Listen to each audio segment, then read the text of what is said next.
Omelette తింటే వేడి చేస్తుంది, సో రోజు ఆమ్లెట్ మంచిది కాదు.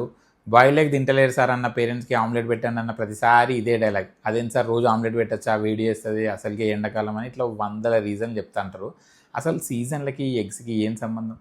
ఎందుకు అప్డేట్ అవుతలేరు మీరు? చెప్పిందే చెప్పి యాస్ట్ వస్తుంది. వేడి చేయడం అనే కాన్సెప్ట్ సైంటిఫికల్గా లేనే లేదు.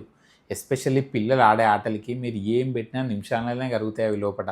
అసలు మీకు ఆమ్లెట్ గొప్పతనం తెలియక ఈ ముచ్చట్లని చెప్పి అవాయిడ్ చేస్తారు. కానీ నేను ఒక 5 పాయింట్లు చెప్తా వినండి, మీరే మీ ఒపీనియన్ మార్చుకుంటారు. ఫస్ట్ పాయింట్ వచ్చేసి క్యాలరీస్. బాయిల్డ్ ఎగ్లో 60 క్యాలరీస్ వస్తాయి, ఆమ్లెట్లో 100-110 క్యాలరీస్ వస్తాయి. సో అండర్ వెయిట్ ఉన్న పిల్లలకి ఆమ్లెటే బెస్ట్. సెకండ్ పాయింట్, ఆమ్లెట్లో జర ఆనియన్లు, టొమాటో, క్యాప్సికము, పాలకూర లాంటి ఎన్నో వెజిటేబుల్స్ని చిన్న చిన్న ముక్కలు చేసి యాడ్ చేసేయచ్చు. అంటే వెజ్జీస్ వల్ల fibre, vitamins and other nutrients కూడా యాడ్ అవుతాయి కాబట్టి అది బాయిల్డ్ ఎగ్ కంటే ఇంకా న్యూట్రిషియస్ అవుతుంది. థర్డ్ పాయింట్, మనం పోసే ఆయిల్ వల్ల జరంతా ఫ్యాట్ కంటెంట్ పెరుగుతుంది. సో ఫ్యాట్ అండ్ ప్రోటీన్ కలిస్తే సెటైటీ పెరుగుతుంది, అంటే తొందరగా ఆకలి కాకుండా చాలాసేపు కడుపు ఫుల్గా ఉంటుంది అన్నట్టు.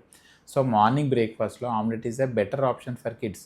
ఫోర్త్ పాయింట్, చాలామంది పిల్లలు ఎగ్ యోక్ స్మెల్ నచ్చక అసలు ఎగ్గే ముట్టరు అన్నట్టు. ఆ పిల్లలకి ఎగ్ వైట్ కంటే ఎగ్ యోకే చాలా ఇంపార్టెంట్. పిల్లల బ్రెయిన్ గ్రోత్కి అందులో ఉండే కోలిన్ అనేది ఎగ్ యోక్లో ఉంటుంది కదా, అది సూపర్ ఫుడ్ లాంటిది అన్నట్టు.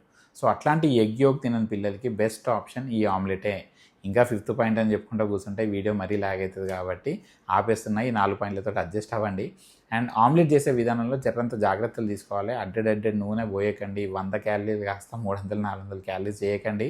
జస్ట్ 1 to 2 teaspoons నూనె చాలు, అంటే 5 to 10 ml ఆఫ్ ఆయిల్ చాలు. నెక్స్ట్, హై ఫ్లేమ్లో వేడి నూనెలో పోసి ఆ బుస్సుమని పూరి పొంగేలాగా చేస్తాంటారు ఆమ్లెట్, అట్లా మాడగొట్టకండి.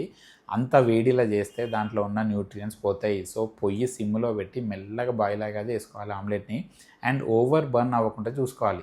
ఫైనల్లీ కన్ఫ్యూజన్ లేకుండా, బాయిల్ ఎగ్ ఎట్లా హెల్తీనో ఆమ్లెట్ కూడా అట్లనే హెల్తీ. Both are same. అనవసరంగా వాట్సాప్ ఫార్వర్డ్ మెసేజ్లని భయపడో, లేకపోతే పక్కింటి ఆ పని పాట లేని సైంటిస్ట్ చెప్పిన మాట అయినో పిల్లలకి ఈ ఆమ్లెట్లో అవాయిడ్ చేయకండి.